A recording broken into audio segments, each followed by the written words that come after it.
Olá, eu sou o Giovanni de Souza e este é o quarto trimestre de 2022 da classe de adolescentes. Como viver no mundo à luz da Bíblia? Esta é a lição número 12. Temos uma missão no mundo. E você sabe qual é a sua missão? A mensagem. Então ele disse: Vão pelo mundo inteiro e anunciem o Evangelho a todas as pessoas. Marcos capítulo 16, versículo 15. Sim, essa é a sua missão, de pregar o Evangelho a toda criatura. Vamos descobrir. Sim, temos uma missão para cumprir neste mundo. Hoje vamos estudar mais sobre ela. Você não veio a este mundo por acaso. Você é um projeto do Senhor. Você é uma criatura do Senhor. Na verdade, você não é criatura, você é uma feitura, né? O Senhor fez você. A diferença de criador é quando ele cria. Para dar um exemplo melhor, o Senhor disse: haja luz e houve luz. Ou seja, a luz é uma criação pela sua palavra. Mas quando o Senhor foi fazer o homem, ele fez o quê? Ele criou o homem? Não, ele fez. Façamos do homem, não é assim? Então, nós temos uma missão para cumprir nesse mundo. E você está aqui para isso. E bom que você aceitou a Cristo como Salvador. E se porventura você é um adolescente que ainda não aceitou a Cristo como Salvador, apesar de ir à igreja, apesar de participar da escola bíblica dominical, apesar de cantar no grupo de adolescente, é importante que você aceite a Cristo como Salvador. Aconteceu algo muito curioso na minha igreja há um tempinho, foi na verdade no final de 2016, uma adolescente que cantava na igreja, cantava lá no conjunto de adolescentes, era uma menina muito doce. E é muito curioso que no dia de um culto de mocidade ela aceitou a Jesus como Salvador na minha congregação.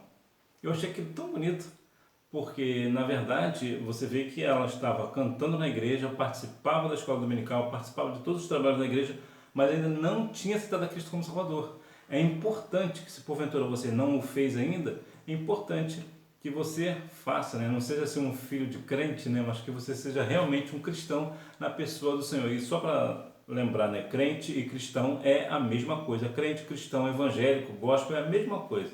Só o nome que é diferente, mas é a mesma coisa.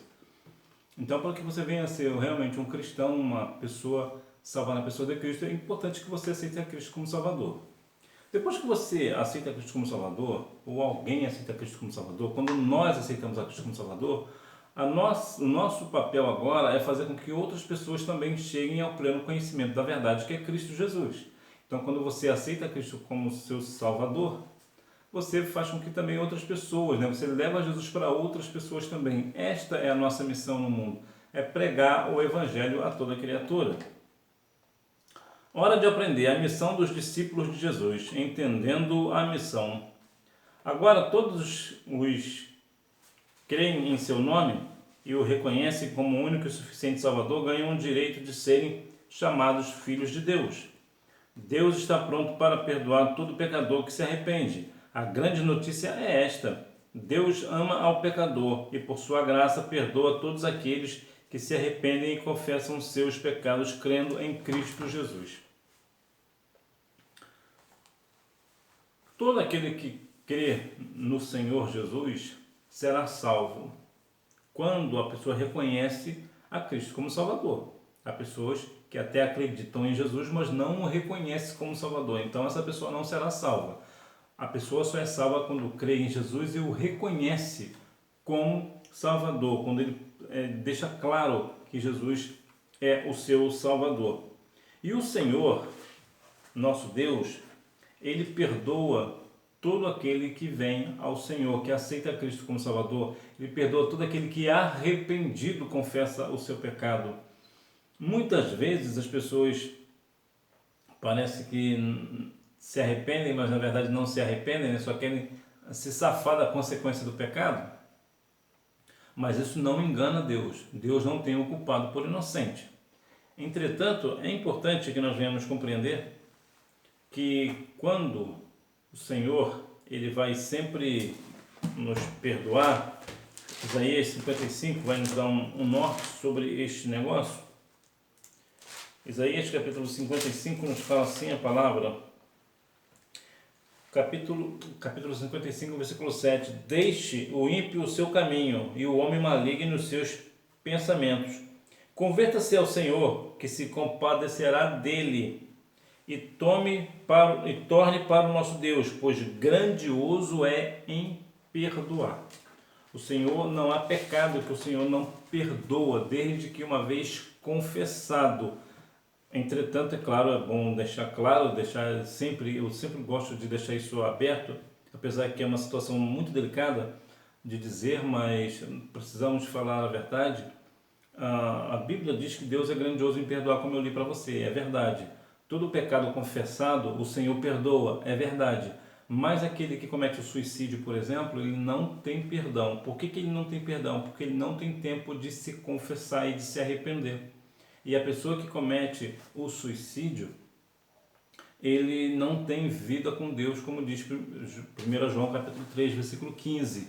Aquele que permanece, né, na prática de matar, né, de assassinar, este não tem parte no reino do Senhor. E como a pessoa que comete suicídio, ele mata, né, na verdade ele se mata, né,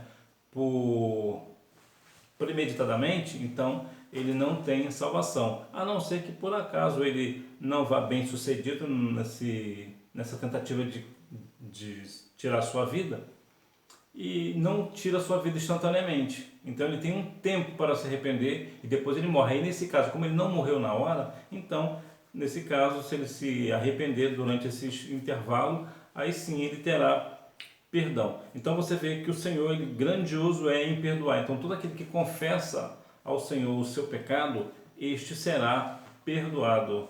A Bíblia diz: filhinhos, não pequeis, mas se pecar, tem um advogado justo, que é Jesus, que é o nosso Senhor e Salvador Jesus Cristo. Então nós devemos principalmente entender esta missão, levar esta mensagem de perdão dos pecados, porque as pessoas hoje ainda têm aquela dinâmica, né? Não, eu não tenho salvação para mim porque eu sou muito pecador, como se Jesus fosse incapaz de perdoar os seus pecados. Não, Jesus é capaz de perdoar todos os pecados desde que confessados. Então, uma vez que a pessoa confessa o seu pecado e se arrepende, o Senhor o perdoará. Não há pecado perdoado, ou melhor, não há pecado confessado que Deus não seja capaz de perdoar.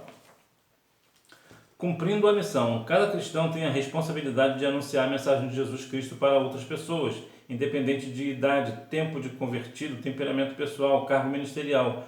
Todos os cristãos de Jesus são chamados à prática do evangelismo.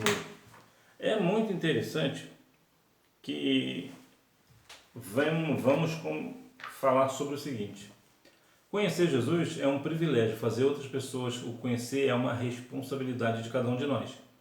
Todos nós, a pessoa desde criança até o mais idoso, ele tem a responsabilidade de pregar o Evangelho, de cumprir a missão, né? De falar do amor do Senhor, de levar as boas novas de salvação para o pecador. Assim como ele recebeu a mensagem, ele também precisava levar essa mensagem adiante. Então aqui, independente das pessoas, né? Criança, adolescente, jovem, adulto, pessoa da terceira idade, qualquer pessoa, uma vez que é salva pela pessoa de Cristo, deve estar envolvida com o evangelismo. O evangelismo, para a gente compreender, ele é o oxigênio da igreja. Imagina, por exemplo, uma pessoa que está no hospital e ele está com problemas respiratórios, ele precisa de um oxigênio. Se ele não tiver aquele oxigênio, o que acontece? Exatamente, ele morre. A igreja é parecido.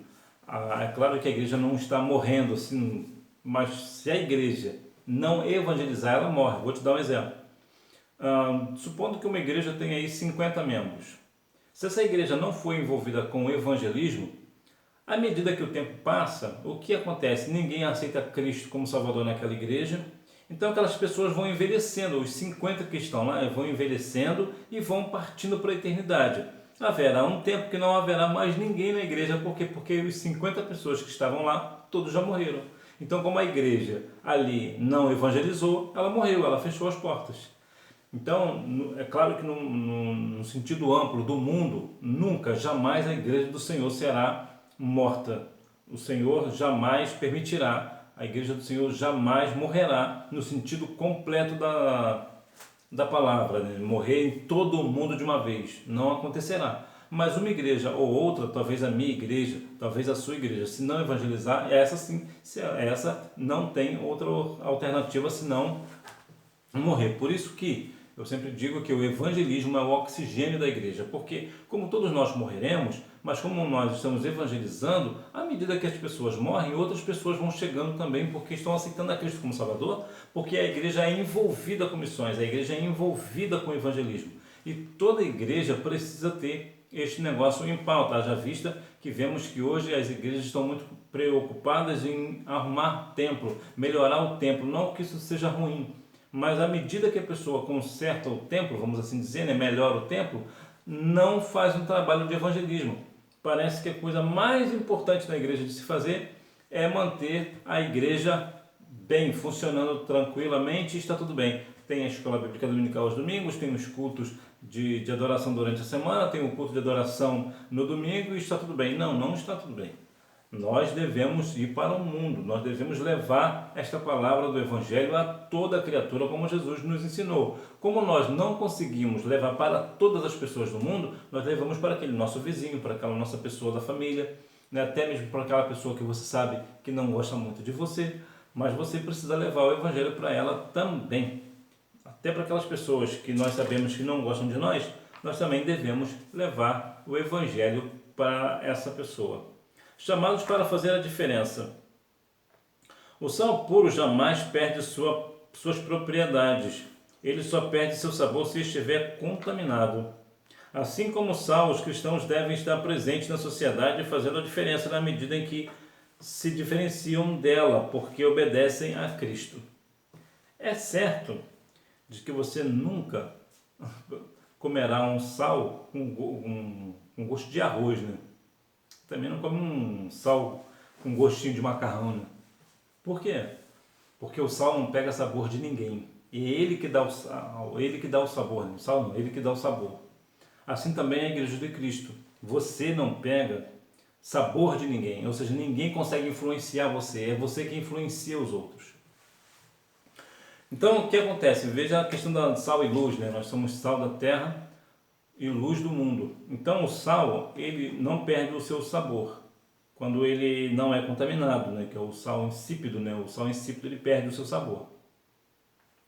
Veja que o sal, ele tem uma questão assim, muito interessante que eu particularmente eu tenho muita admiração pela questão do sal, que se porventura você colocar o sal na boca, o que vai acontecer imediatamente? Te causa sede. É muito interessante se a gente for pegar essa analogia, que é assim. Jesus disse para que nós venhamos ser o sal da terra. Por quê? Para a gente causar sede nas pessoas. E sede de quê? Sede da água que é Cristo Jesus, a água da vida. Então nós temos que fazer essa diferença. As pessoas precisam conhecer a Cristo, sentir sede de Jesus através da nossa vida, do nosso testamento, do nosso testemunho, do que nós fazemos, do que nós falamos, do que nós pregamos. Então as pessoas precisam fazer o quê? Olhar para você e falar: eu quero ser um cristão que nem ele, eu quero ser um cristão que nem ela. Então assim ter sede de Jesus, ter sede de Cristo, que é a água da vida. E claro, Cristo também é a luz do mundo. Nós também somos embaixadores de Cristo. O embaixador, de modo geral, é um representante de um país. Por exemplo, um embaixador do Brasil em Israel. O que significa? Significa que lá em Israel ele é o Brasil, ele representa o Brasil lá em Israel ou em qualquer outro país do mundo. Sempre tem embaixadores, né? Tem embaixadores dos outros países aqui também no nosso território nacional. Então, ele também é um representante do país dele aqui na nossa nação. Então, essa é a nossa dinâmica. Nós somos embaixadores de Cristo, ou seja, nós somos pessoas que representam a Cristo aqui na terra. Olha que tamanha situação, olha que tamanha honra o Senhor nos deu, né? Olha que diplomacia que o Senhor nos deu, né? Que questão política, até se for o caso, né? Ou seja, de sermos embaixadores de Cristo, né? E claro, nós somos uma geração eleita. Você é eleita pelo Senhor, você é uma pessoa eleita pelo Senhor. E há de se falar que você sendo uma geração eleita, você é eleito por quem? Eleito por Cristo. E aqui é uma diferença que algumas pessoas tendem, por conta disso, dizer que aqui é uma questão de predestinação. Não, a predestinação É algo assim que eu vou te explicar de uma forma bem simples, só para a gente não entrar em questões muito complexas. Por exemplo, quando o presidente da República, vamos pegar aqui o presidente da República, que é a autoridade máxima do país, quando ele é eleito pelo povo, o que ele faz? Ele é predestinado a Brasília. Para quê? Para lá governar o país. Olha que interessante, ele foi eleito e agora ele é predestinado. É assim também conosco. Quando nós aceitamos a Cristo como Salvador, nós temos uma predestinação. Qual é a nossa predestinação? O céu. Mas se alguém não aceita ao Senhor, então ele não tem como ir para o céu. Então ele não é predestinado. Ou seja, ninguém é predestinado a céu ou ao inferno. Somos nós, cada um de nós, que tem um livre-arbítrio de escolha. Então a pessoa se decide por Jesus ou não. Mas é importante que nós, como geração eleita, nós vamos pregar o Evangelho para que as pessoas assim aceitem a Cristo como Salvador e assim como nós venham ser predestinados ao céu. A missão não pode parar. Estamos em missão. Enquanto Jesus Cristo não voltar, a igreja estará em missão. Não vamos parar de pregar contra o pecado, de chamar o pecador ao arrependimento e apontar a cruz de Cristo. Se você colocar missões, com cada letra assim você faz. Missões assim, né? Missões. Muitos irão sendo sábios obedecendo ao Espírito Santo. Olha que interessante. Nós devemos levar esta mensagem para que o pecador venha se arrepender. Assim como você se arrependeu, como eu me arrependi quando ouvi a pregação do Evangelho, porque me foi apontado a cruz de Cristo, apesar que eu já era desviado, eu estava afastado na verdade. Então, desviado, afastado é a mesma coisa. Mas eu sempre tive aquele pezinho lá no Evangelho, né? E por conta disso, quando o irmão estava fazendo o convite, eu voltei para Jesus. E por que eu voltei para Jesus? Porque eu me arrependi de tudo aquilo que eu tinha feito, dos meus pecados, que não foram poucos. E nos aponta a cruz. É muito interessante porque hoje vemos um Evangelho muito estranho, vamos assim dizer, né? É o Evangelho que não aponta a cruz de Cristo. É o Evangelho da autoajuda, né? O Senhor vai te dar isso, o Senhor vai te dar aquilo, que você vai ser próspero. O Evangelho não é nada disso. É claro que por uma razão ou outra o Senhor vai prosperar na vida de alguém, como era a vida de Jó. Jó era riquíssimo. Abraão, Salomão eram pessoas riquíssimas, não há nenhum problema nisso. Mas a questão é, o Evangelho, Jesus não morreu na cruz para eu ter dinheiro, para eu ser montado na grama. Jesus morreu para que eu venha ter vida, ter salvação da minha alma. E hoje as pessoas têm muito essa dinâmica, né, do Evangelho de prosperidade. O Evangelho é um Evangelho de renúncia. Nós renunciamos ao mundo, renunciamos o pecado para ter salvação em Cristo, né? Não que nós vamos fazer assim, né? Nós não somos capazes de nos salvar. O que eu quero dizer é o seguinte: a pessoa aceita Cristo como Salvador e deixa o pecado. Ele abandona o pecado e abandona o mundo, o sistema do mundo. Agora ele é do Senhor, ele é de Jesus. Porque assim, as pessoas, nós temos que também apontar a cruz de Cristo. Mostrar Jesus crucificado, que Jesus morreu na cruz do Calvário, o amor do Senhor por nós, que Ele morreu na cruz do Calvário para que nós venhamos ter vida e vida em abundância e vida eterna. E não que Jesus morreu e no Evangelho hoje nós temos que ser prósperos. Não, não é nada disso. Nem Jesus foi rico, por que eu tenho que ser? A não ser, claro, né, se porventura questões de trabalho, né? Aí sim, podemos ser ricos se for por uma questão de herança, né? A herança, você pode receber uma herança, você é rico. Por trabalho, né, você trabalhou, ou por alguma ideia muito brilhante que você teve, que você nem precisou trabalhar, mas você teve uma ideia tão brilhante que revolucionou o mercado e você ficou rico por conta disso. Não há nenhum problema nisso. Agora daí dizer que eu vou aceitar Jesus para ser rico, aí não. Mas não vai mesmo. Conclusão. Jesus comissionou os seus discípulos a missão de pregar o Evangelho. Cada cristão deve participar desse propósito, testemunhando sobre o Salvador. O evangelismo pode ser feito de várias formas, para uma pessoa particularmente, para um grupo de pessoas e de várias maneiras. A missão não pode parar. Nós devemos, tanto numa pessoa pessoal ou em grupo, nós devemos sempre estar falando do amor do Senhor. Nós precisamos pregar o Evangelho a toda a criatura. E falando sim, renunciando o mundo. Nós não podemos apenas dizer que Jesus morreu na cruz do Calvário para que ele tenha vida e vida em abundância e vida eterna e acabou aí. Não, não acabou. Tem que mostrar que precisa de renunciar ao pecado. Alguém que talvez cometia algum pecado, agora não comete mais. Tem que ser transformado. O caráter precisa ser transformado. A transformação. E nós temos a Bíblia como nossa única regra de fé e prática. Nós lemos, né, estudamos a Bíblia para ser sábio, né? Nós praticamos a Bíblia para ser salvos. Então, e claro, ter esta questão de praticar a palavra. Nós temos que vivenciar a palavra. Quase que não saiu, né? Vivenciar a palavra. Nós devemos sempre ter a palavra como pauta. Por quê? Porque isso é importante. Porque hoje, esse evangelho que estão pregando hoje é um evangelho estranho, que muitas pessoas nem sequer levam a Bíblia para a igreja, não carregam a Bíblia, muito menos ler a palavra. Então nós precisamos ler a Bíblia para nós sermos sábios, praticar a Bíblia para nos ser santos. Então nós devemos ter sempre essa praticidade na nossa vida, estar meditando na palavra de dia e de noite para não pecar contra o nosso Deus. Porque certamente, como diz Isaías 55:11, a palavra do Senhor não volta vazia sem cumprir o que lhe apraz, a gente prosperará naquilo que ela foi enviada. Mas como é que ela vai ser enviada se eu não falo da palavra? Eu preciso falar da palavra para assim a palavra do Senhor ser enviada.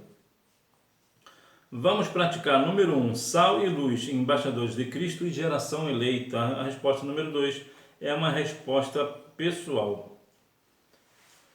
Que nós venhamos assim continuar falando do amor do Senhor, cumprindo a nossa missão, porque temos uma missão no mundo. O mundo precisa de nós. Você, como sal da terra, você precisa dar sabor a este mundo. Você precisa mostrar que você é diferente. Você não é melhor do que ninguém. Você é diferente. Você é o sal. Você é aquilo que dá sabor e não aquilo que pega sabor. Ou seja, você é aquele que influencia as pessoas a Cristo e não pessoas que influenciam você para o mundo. Então, que nós venhamos assim fazer a diferença para que assim o reino do Senhor continue crescendo para a honra e glória do nome do nosso Senhor e Salvador Jesus Cristo, para a alegria, claro, do nosso coração.